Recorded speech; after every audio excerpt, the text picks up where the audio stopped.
Greetings, this is Mark coming to you from Baker's Green Acres, and I got something to show.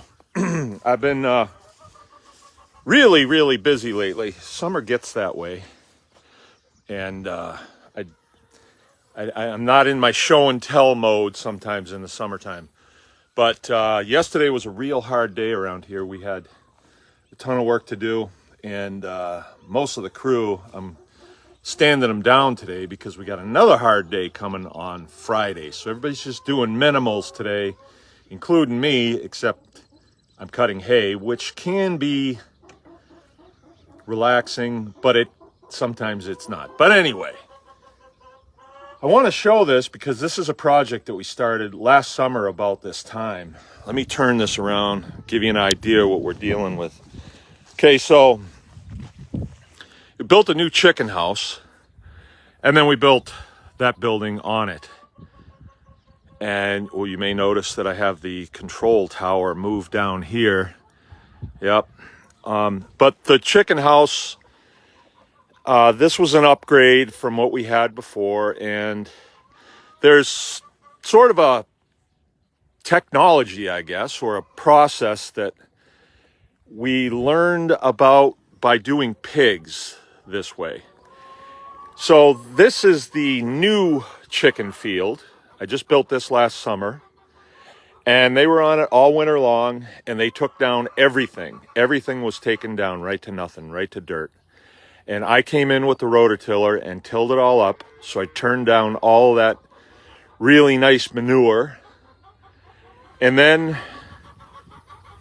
we have another field over here for them.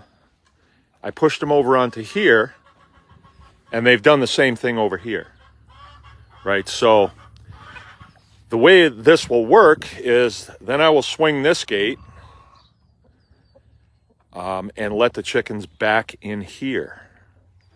And this here, I planted about 2 weeks ago with kale. And, I don't really know if chickens like kale. I came in here this morning just for fun, and I picked a bunch. It's pretty nice stuff. I mean, it's growing really well. This is about the size you want it if you're going to put it in a salad or something. I'm going to let it get bigger because they're not too particular.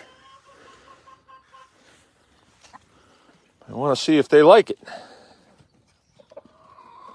Hey, they like it.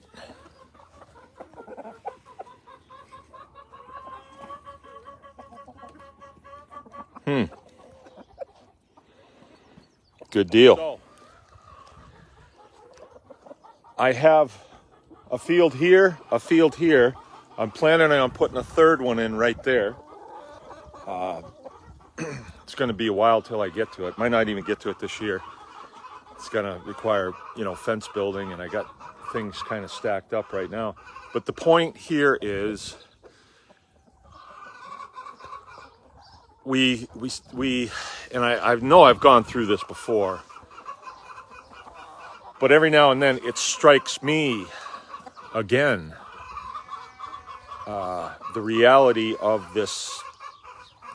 these animals in this situation, the way this is put together. And if we steward it correctly,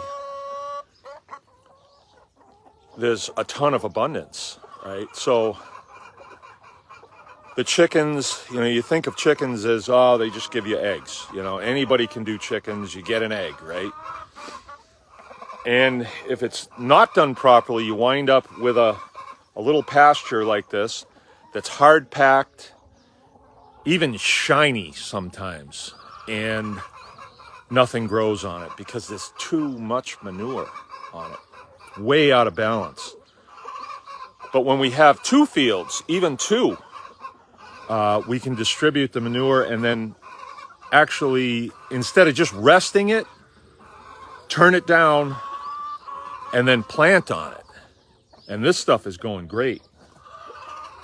We've gotten some rain, and it's really not hard for me to irrigate this. I actually have a sprinkler going out here right now. I'll show it to you. I'm a big drip irrigation guy.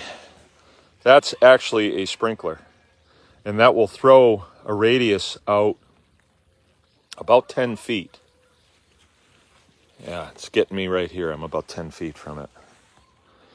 And it's just very, very slow. I leave it going all the time.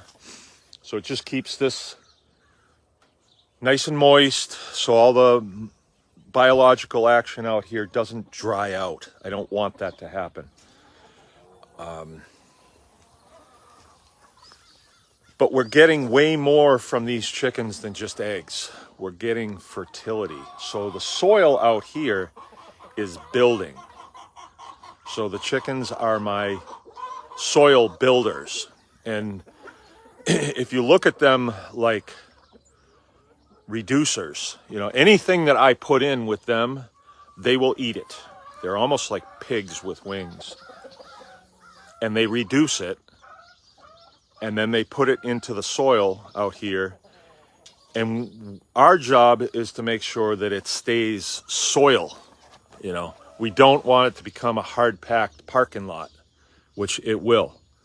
Now, the chickens, we can't just let them go because they'll be eating the cherry tomatoes out of the garden. And, you know, they can actually do a lot of damage to things. And occasionally they do get out and they, you know, they make a mess, right? So you got to keep them in. I'm not really into the pasturing, you know, with the nets and all that stuff. That, to me, that's too much for me to do. I don't have the people to do that, so I don't do that. And I don't like it when they get out and then find their way up to the house. Because once they find their way up to the house and they see good living up there, they want to keep doing it. So I prefer to just have the, you know, maximum security, chicken house, all this stuff. But I do think that you get a real advantage when you have several fields that you can rotate them onto, and then you plant stuff for them.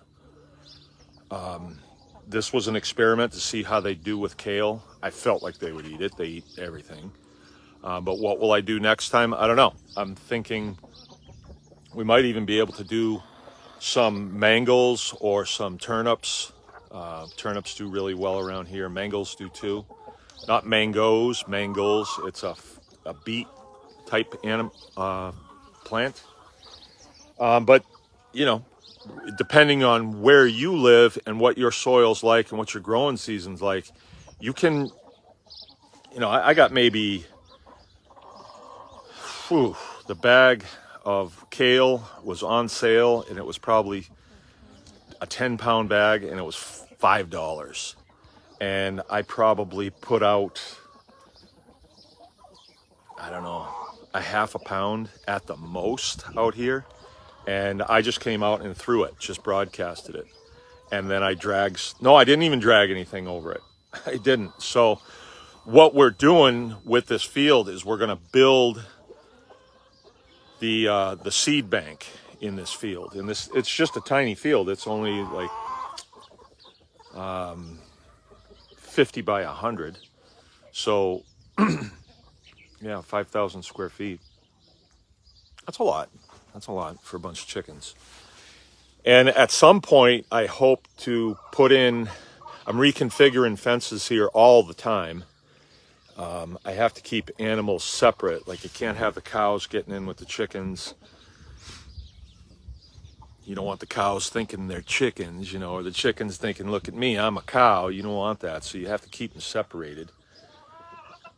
But at some point, I would like it to where I actually have a gate that I can swing here and allow the chickens to go out into the field. And I would do that just before sundown. And it's a training process because some of them won't find their way back in, which is okay because we have the guardian dogs and stuff. But I would like it to where they can go out on the field and use what's out there. They can debug it, and they can eat a lot of the forage that's out there. We have a lot of clover and alfalfa, and then you get a really nice quality egg. When they're just on dirt like this, where they are now, they've been in here for a while, maybe a couple of weeks, and this was totally covered.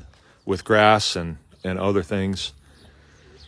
And they've taken it down. You see these, I don't know what these plants are, but they're eating everything that they can reach and turning that into nice eggs.